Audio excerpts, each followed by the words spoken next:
കണ്ണും തൊട്ടി വന്ന് അളച്ചു കെട്ടി വീണെന്ന് ഇവിടെ പിടിച്ചെടുപ്പിച്ചില്ലേ 35 ഞാൻ ഒന്ന് പറയാത്തത് കേട്ടോ.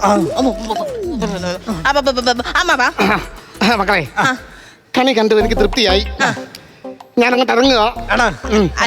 അയ്യോ അങ്ങനെ പെട്ടെന്ന് ഇറങ്ങിക്കഴിഞ്ഞാൽ അല്ല നിങ്ങൾക്കുള്ള എഴുതി വെച്ചിട്ടുണ്ടല്ലോ അന്നത്തെ ഞാൻ പോകത്തുള്ളൂ. വിഷുവിന്റെ ഒരു പ്രത്യേക സന്തോഷത്തിൽ ഇങ്ങനെ വരുന്നു. പക്ഷെ വേണ്ടായിരുന്നില്ലേടി. പിന്നെ അതെ വേണ്ടായിരുന്നില്ലയോ? ഒന്നും പറയാനങ്ങ് പോവാന്നോ?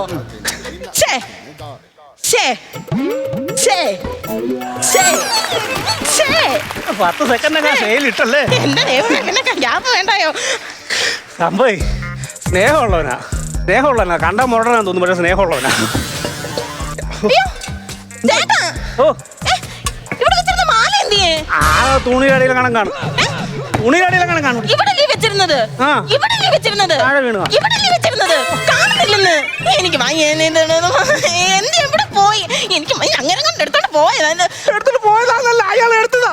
എനിക്ക് എന്താ ചെയ്യാൻ? കണ്ടൊക്കെ തൊഴിലുറപ്പിന് വന്ന പൈസ നിങ്ങളുടെ പോക്കറ്റിൽ നിന്ന് മോട്ടിക്കുന്ന പൈസ സ്വരൂപിച്ച് വെച്ച മാല എന്റെ മാല പോയി. എന്റെ മാല ഈ വന്ന കാലത്ത് സ്വർണത്തിനൊക്കെ എന്തോ വിലയാണെന്നറിയാമോ? ഞാൻ എന്താ ചെയ്യാൻ? എനിക്കറിയാം നിന്റെ കുടുംബക്കാരെല്ലാം കള്ളന്മാരാ. നിന്റെ അമ്മ കിട്ടിയത് നിങ്ങളൊന്നും മിണ്ടരുത്. അമ്മ വന്ന് കയറിയപ്പോ ഒന്ന് പറയരുത്. വസ്തു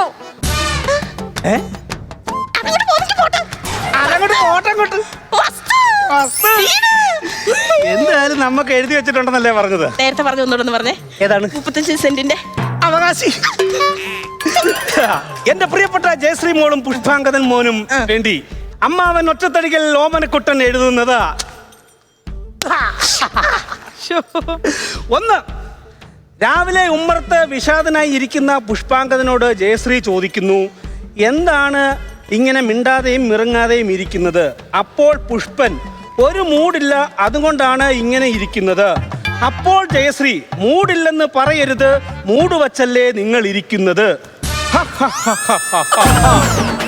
2. പുഷ്പാങ്കദനോട് ജയശ്രീ, ഇങ്ങനെ ഇരിക്കാതെ എന്റെ കൂടെ വാ, വിഷു സദ്യ ഒരുക്കാൻ.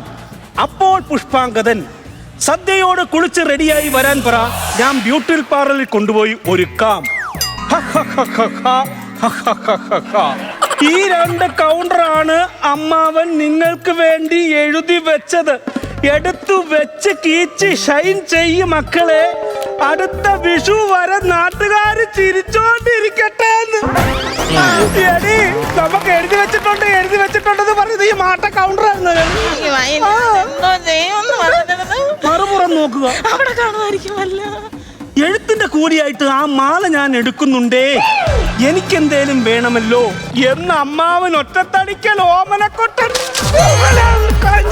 എത്ര രൂപ ചെലവായാലും പറ്റില്ല, കാശിയായാലും രാമേശ്വരം ആയാലും പോയി ഞാൻ ആ കള്ളന് അവന്റെ പുക്കുളാത്തൊരു ഇടി കൊടുക്കും. കണ്ടോളൂ നീ ഇന്നൊരു പാടിയൊന്ന് പ്രാർത്ഥനകൾ നടക്കട്ടെ.